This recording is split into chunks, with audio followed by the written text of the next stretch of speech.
ये सब क्या हो रहा है? विद्रोह की तैयारी?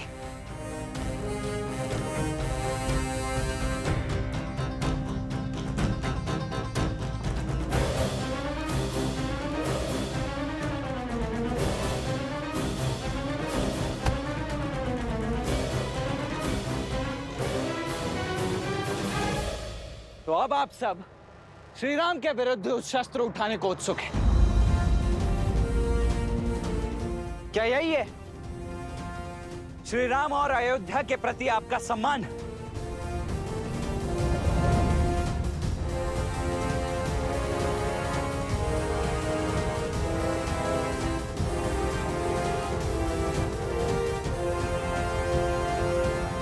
हम विद्रोह नहीं कर रहे हैं, हम राजभक्ति निभा रहे हैं। देखिए कुमार, हम आज भी आपका सम्मान करते हैं, रघुकुल का मान रखते हैं। जिस धर्म के लिए रघुकुल के ऋणी हैं, वही ऋण उन बालकों ने हम पर चढ़ा दिया है। धर्म कहता है आने वाले पूर्णिमा तक हम अपने नए राजा का साथ दें। अतः आपसे विनती है, आप भी तनिक अपनी प्रजा पर विश्वास कीजिए। अपने राजा की ढाल बनना यदि आपकी इच्छा है, तो अपने राजा की आज्ञा का पालन करना मेरा कर्तव्य है।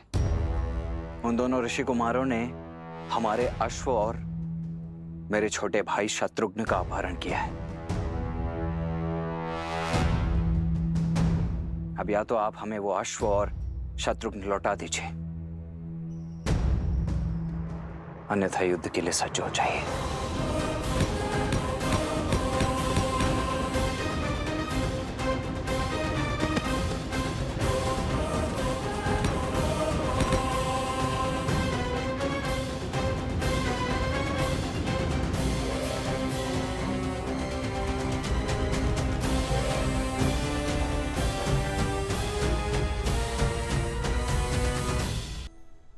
हमने आपसे पहले भी कहा था, महाराज और युवराज यहाँ नहीं है। वे किसी उद्देश्य पूर्ति हेतु बाहर गए हैं। यदि आप उनके बिना भीतर आना चाहते हैं, तो आपको हमें मृत्यु के घाट उतारना होगा और इस गांव को मरघट बनाना होगा, भूत प्रेतों का नगर बनाना होगा।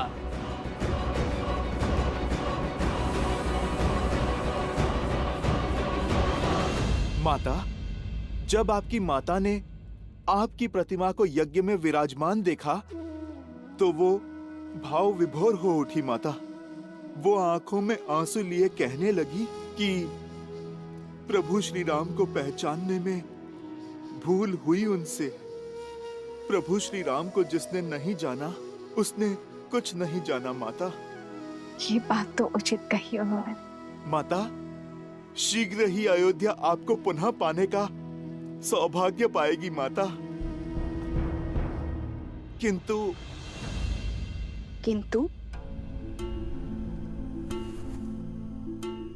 किंतु माता, एक प्रश्न है जो और प्रतीक्षा नहीं कर सकता। माता, ये मन भी कितना विचित्र है। दुर्भाग्य पर संदेह नहीं करता और सौभाग्य पर विश्वास नहीं करता।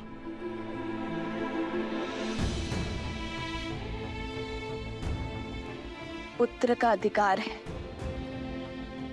कि मन में उठ रहे हर संशय अपनी माता के सामने रखें। बताओ पुत्र, क्या शंका है तुम्हें? माता, मेरा मन सत्य जान चुका है, किंतु ये सब कुछ आपके मुख से सुनना चाहता है। माता, क्या कुमार लव और कुश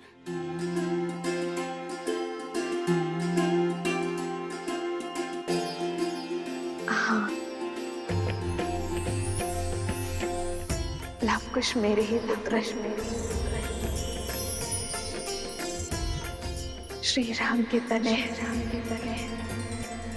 रघुकुल के वंशज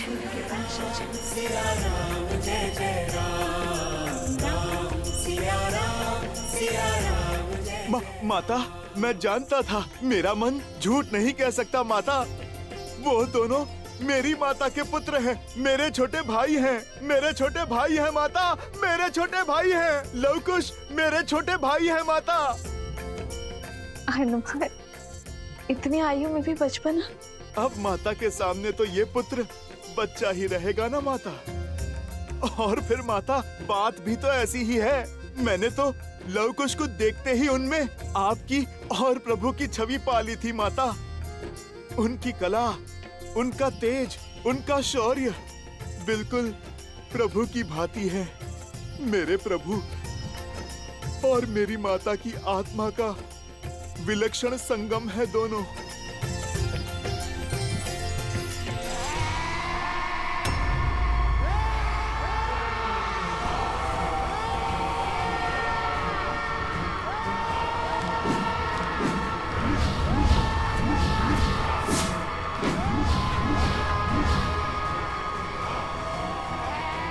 मैं इनके सामने अधिक देर तक नहीं टिक पाऊंगा कुश। इनकी चीखों के सामने मेरी सुध खो रही है।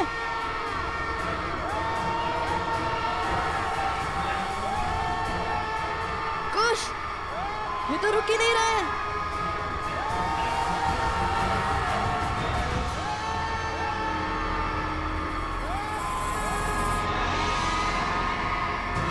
दिव्यास्त्र का उपयोग कीजिए भैया।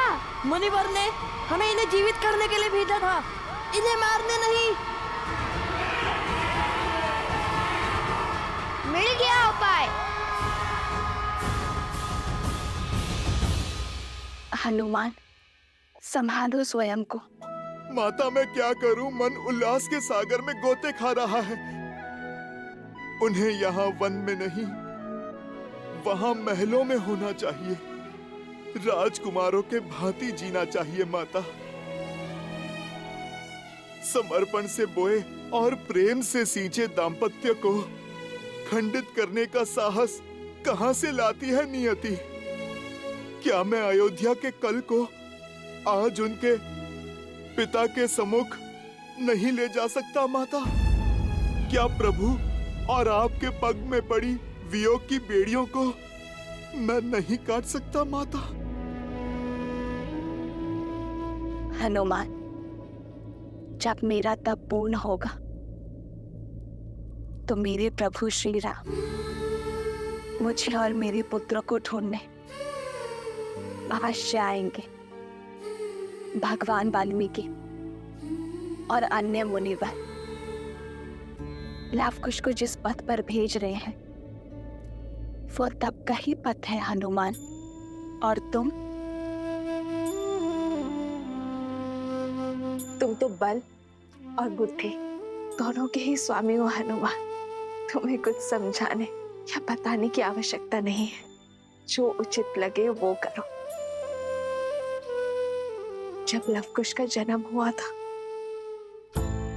तो शत्रुघ्न भैया यहाँ आए थे। तब मैंने उनसे कहा था, सूर्यवंश के इन सूर्य का तेज अयोध्या तक नहीं पहुंचना चाहिए।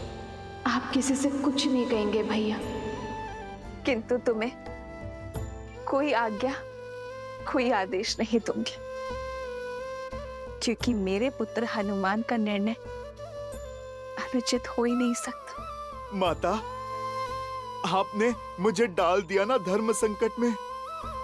मेरा मन कहता है कि अभी प्रभु को सब सत्य बता दूं, किंतु धर्म तपस्या भंग करने का मैं अपराध नहीं करना चाहता माता।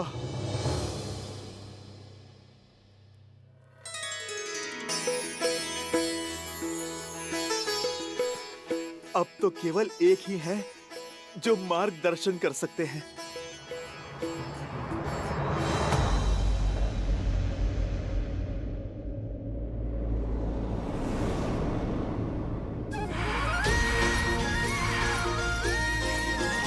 किंतु तुम्हें कैसे ज्ञात हुआ कि उनकी शिखा बांधने से वे शांत हो जाएंगे?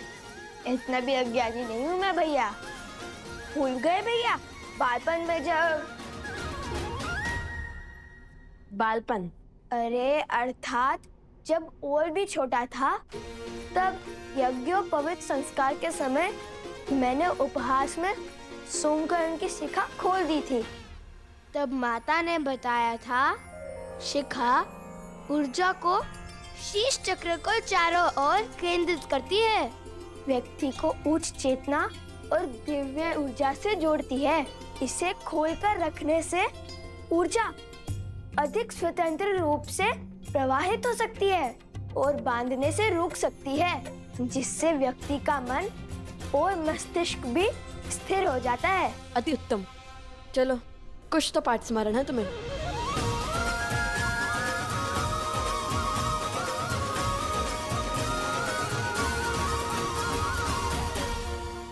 त्रिकालदर्शी भगवान वाल्मीकि को मेरा नमन। आ गए हनुमान। भला मैं आपकी पुकार को अनसुना कैसे कर सकता हूँ? आप मेरे आने का कारण तो जानते ही हैं। लव और कुश अयोध्यापति श्री राम के पुत्र हैं, किंतु संसार को ये सत्य बताने का समय अभी नहीं आया। क्योंकि आप उन्हें किसी बड़े उद्देश्य की पूर्ति के लिए सज्ज कर रहे हैं, जैसी आपकी इच्छा। किंतु मैं एक आज्ञा आपसे अवश्य चाहूंगा। आप मुझे मना मत कीजिएगा। साक्षात शिव के अंश को कैसे मना कर सकते हैं? यदि तुम्हारे मन में कोई इच्छा जागृत हुई है तो वो सर्वथा आवश्यक ही होगी। बोलो, क्या चाहते हो?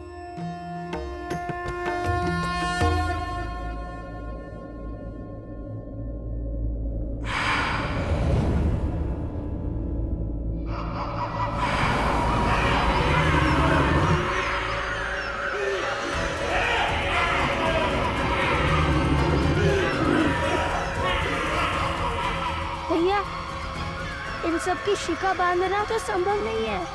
अब क्या करे कुश?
हनुमान जी, ये अवश्य ही अश्वमेध का अश्व लेने आए होंगे। भागो कुश। अरे ऋषि कुमारों, रुकिए।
लवकुश मेरे ही पुत्र है, श्री राम के तने,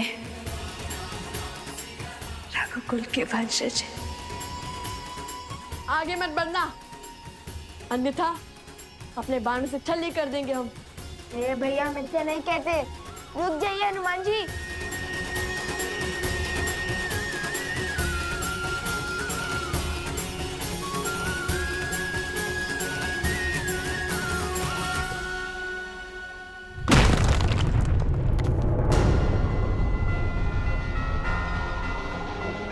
भैया, अवश्य ही इनकी कोई योजना होगी अश्वमेध जाने की।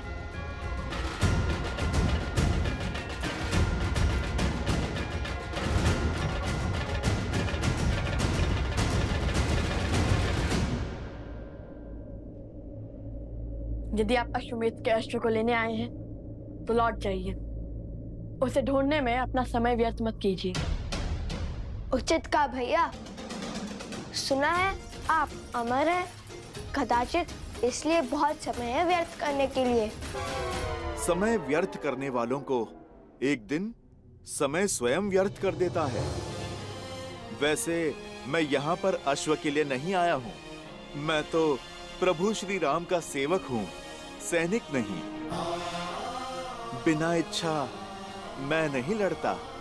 तो फिर आप यहाँ क्यों आए? आप दोनों की सहायता करने। आप दोनों माता सीता की खोज में निकले हैं ना? उनका तो पुत्र मैं भी हूँ। आप दोनों का हाथ बटा दूं? तो श्री राम को हराकर हमारे प्रश्नों का उत्तर देने के लिए बाध्य करेंगे, उनका साथ छोड़कर हमारा हाथ थामेंगे, प्रभु की सेवा से मुंह मोड़ेंगे। जब आप दोनों प्रभु श्री राम के समक्ष खड़े होंगे, मैं वचन देता हूँ, तब ना तो किसी का साथ दूंगा और ना ही हाथ थामूंगा। प्रभु राम की सेवा हो या फिर माता सीता की सेवा, वो दोनों एक ही तो हैं मेरे लिए। ठीक है, आप हमारे साथ आ सकते हैं। पहले बताइए, इस सहायता के बदले में क्या चाहिए आपको?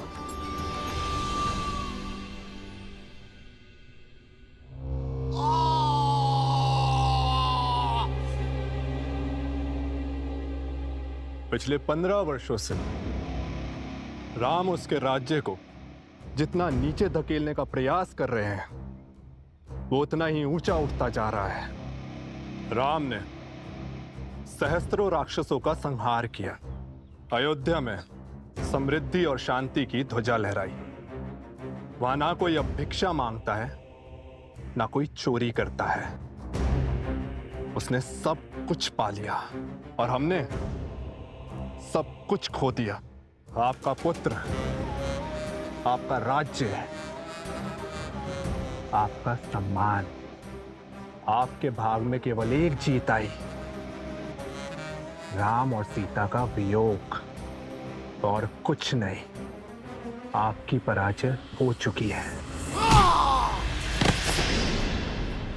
माना कि मेरे प्रयास विफल हुए, किंतु जब तक अयोध्या में एक भी जीव के मन में अधर्म का वास है, धर्म कभी पूरी बातें नहीं जीत सकता।